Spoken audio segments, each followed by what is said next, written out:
What's up, YouTube? Mike from Mass here, Mass Aquariums. Friday afternoon, and I spent about 4 to 5 hours last night putting driftwood in this tank, taking driftwood out of this tank, putting driftwood back in the tank, taking driftwood back out of the tank, using different pieces, using the big trunks and having the roots come out like you see on a lot of scapes.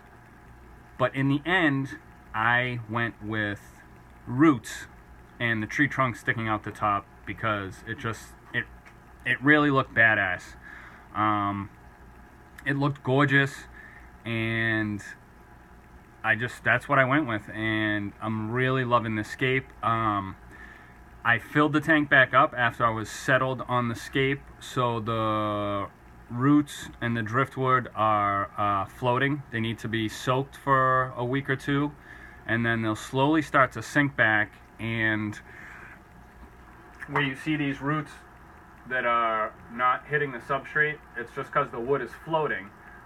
Every part of this hit the substrate, and all these branches come out of the tank looking awesome. I know top left looks a little cluttered, but in actuality, when the wood starts to sink, this is going to be more this way.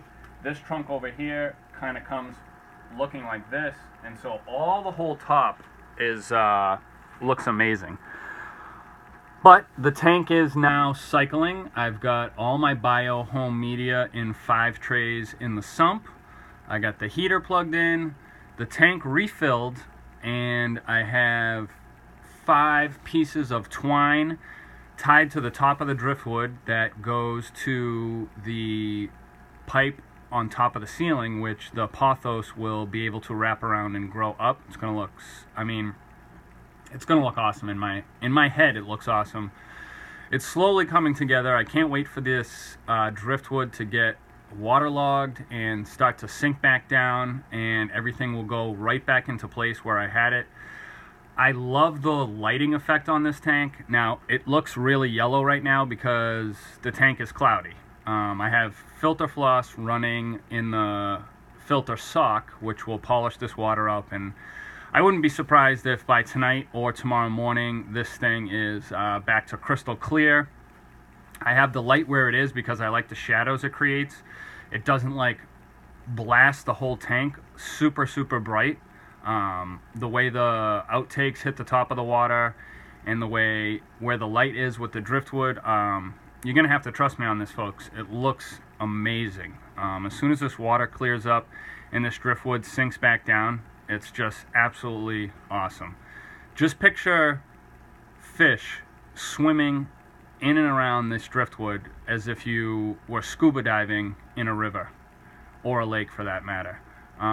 It's really going to be beautiful from all angles. I'll give you a couple close-ups here. From coming down the stairs, if you're looking at this angle, it's got all the driftwood coming up here like so.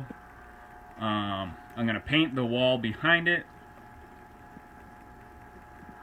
so you don't have to stare at the concrete. I got all the strings tied up right to there so the Pothos can grow right up. The shimmer that the outtake nozzles make is really nice. It looks so good when the tank is clear. I can't wait till tonight or tomorrow morning to see this baby clear up. But for just filling this giant tank right away, it's already, fairly clear considering it was filled about 30 minutes ago, and I just flipped the sump on about 15 minutes ago, and I'm loving it. I'm loving the way it looks. When this water's crystal clear, it's absolutely gorgeous.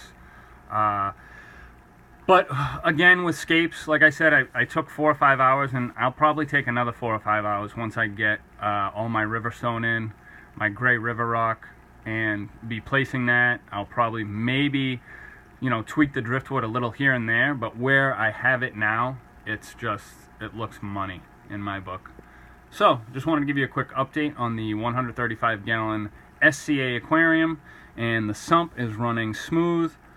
It's a little loud on the drip the middle portion where the water goes into the baskets, but there's nothing I can do about it besides put some plywood around the bottom of the stand, and that'll quiet it down quite a bit. So this is Mike from Mass, 135 gallon Aquascape beginning. I'm out.